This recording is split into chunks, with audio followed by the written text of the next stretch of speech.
92.7 big FM પર તમે છો વિનોદની સાથે ભિક્ષા શો પર. રાજકોટની અંદર આજથી યોજાવા જઈ રહ્યું છે હેમુ ગઢવી સ્વર્ણિમ સ્મૃતિ પર્વ. 3 દિવસ એ કાર્યક્રમ યોજાશે અને એ રિગાર્ડિંગ આપણે વાત કરવા જઈ રહ્યા છીએ હેમુ ગઢવી સાહેબના પુત્ર બિહારી હેમુ ગઢવી સાથે અને જાણવા જઈ રહ્યા છીએ આ કાર્યક્રમ અંગે. કેમ છો બિહારીભાઈ? જય માતાજી. નમસ્કાર વિનોદભાઈ, કેમ છો? બસ એકદમ મજા સાહેબ. આજે રાજકોટની અંદર એક અલગ જ માહોલ યોજાવા જઈ રહ્યો છે.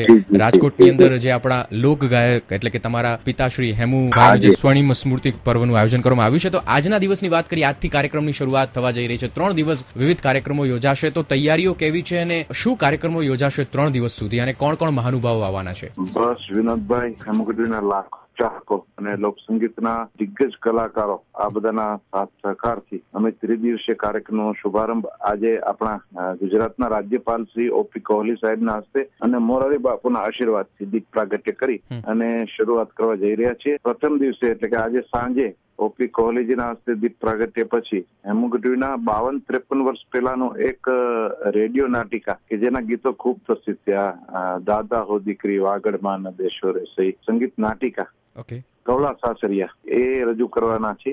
અને એલઈડી પાછળ જે આપણે રાખ્યો છે 50x60 નું સ્ટેજ, એ એલઈડી પરથી પ્રદર્શિત કરવામાં આવશે એમના ઓડિયો વિઝ્યુઅલ સાથે.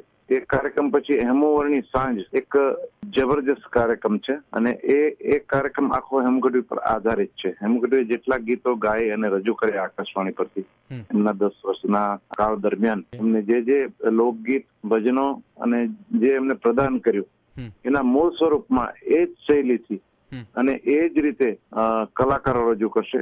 એમાં નીતિન દેવકા, આદિત્ય ગઢવી, નિધિ ધોળકિયા, ગાર્ગી વોરા, હું, આ દરેક કલાકારો મળી અને એ ગીતોને રજૂ કરીશું. એક પહેલા ગીતથી લઈ અને કસુંબીના રંગ સુધી એ ગીતો આવશે. બીજા દિવસે માનનીય મુખ્યમંત્રી શ્રી આનંદીબેન પટેલ આવી રહ્યા છે, એ પણ આનંદની વાત છે.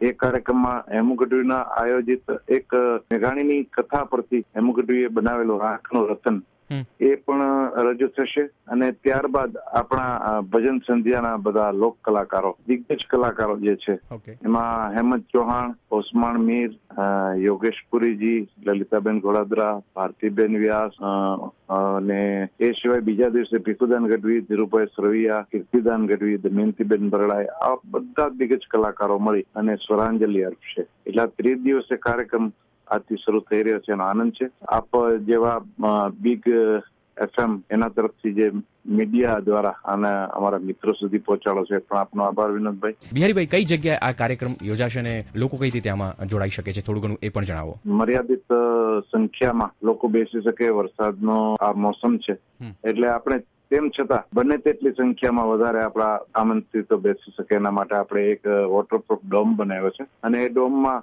લગભગ 4,500 થી 5,000 વ્યક્તિઓ બેસી શકે મહાનુભાવો સાથે. એ રીતનો ડોમ બનાવ્યો છે. પૂજ્ય મોરારી બાપુ જેવા સંત પધારતા હોય, ઓપી કોહલી અને મુખ્યમંત્રી શ્રીની હાજરીમાં કાર્યક્રમ થતો હોય ત્યારે સ્વાભાવિક છે કે ગીર્દી રહેશે જ. છતાં બધાને વિનંતી સાથે 2 હાથ જોડી અમારા પરિવાર વતી, સમિતિ વતી વિનંતી કરીએ કે આપને જગ્યા ન મળે તો આપનું સ્થાન આપ બાજુના જ ગ્રાઉન્ડમાં મેળવી લેશો, જેથી તમે એલઈડી પર આ સમગ્ર કાર્યક્રમને નિહાળી શકશો. સમગ્ર જે 3 દિવસનો કાર્યક્રમ છે એક્ઝેક્ટ કઈ જગ્યાએ યોજાશે? ખૂબ જાણીતો કાલાવડ રોડનો આત્મીય શૈક્ષણિક સંકુલ છે, એ ગ્રાઉન્ડમાં આપણે આ ડોમ ઉભો કરીને કાર્યક્રમ કર્યો છે. ખૂબ સુંદર મજાની વ્યવસ્થા છે. પોલીસ અધિકારી શ્રીઓની એટલી જ સુંદર મજાની વ્યવસ્થા છે. હોમગાર્ડની, સિક્યુરિટી ગાર્ડની એટલી સુંદર વ્યવસ્થા છે કે માણસો આરામથી કાર્યક્રમને માણી શકશે. થોડો ઘણો ટ્રાફિકનો પણ સવાલ થાય, સ્વાભાવિક છે, તો એમાં પણ સૌ બધા સાથ સહકાર આપે. ટ્રાફિકની વ્યવસ્થા પણ કમિશનર સાહેબે સુંદર મજાની ગોઠવી છે. કાલાવડ રોડ છે એના આત્મીય સંકુલના 3 દરવાજે. પેલો વીવીઆઈપી માટેની એન્ટ્રી છે, સેકન્ડ છે એ આમંત્રિતો માટેની ત્યાંથી મળી શકે છે ગેટ પરથી મંજૂરી, અને ત્રીજો ગેટ છે ત્યાંથી બધા આમંત્રિતો અને એ સિવાય જેમની પાસે પાસની વ્યવસ્થા નથી અથવા તો જેમને અંદર પ્રવેશ ન મળે ફૂલ થઈ ગયા પછી, તો એ બાજુમાં બેસીને જોઈ શકે. એના માટે ત્રીજા ગેટની વ્યવસ્થા રાખી છે. થેન્ક યુ બિહારીભાઈ, થેન્ક યુ અમારી સાથે વાત કરવા માટે. સાંભળતા રહેજો 92.7 બિગ એફએમ વિનોદની સાથે. ગાને જો હિટ થે હિટ रहेंगे. મારી સાથે વધારે કનેક્ટેડ રહેવા માંગતા હો તો મારી યુટ્યુબ ચેનલ છે મામુ ફેમ આરજે વિનોદ ભાનુશાલી. ત્યાં મામુ સાંભળી શકો છો અને 92.7 બિગ એફએમ ના ઘણા બીજા શો પણ સાંભળી શકો છો. ભલે તારે હાણે ચીજા રાજકોટ. બાય.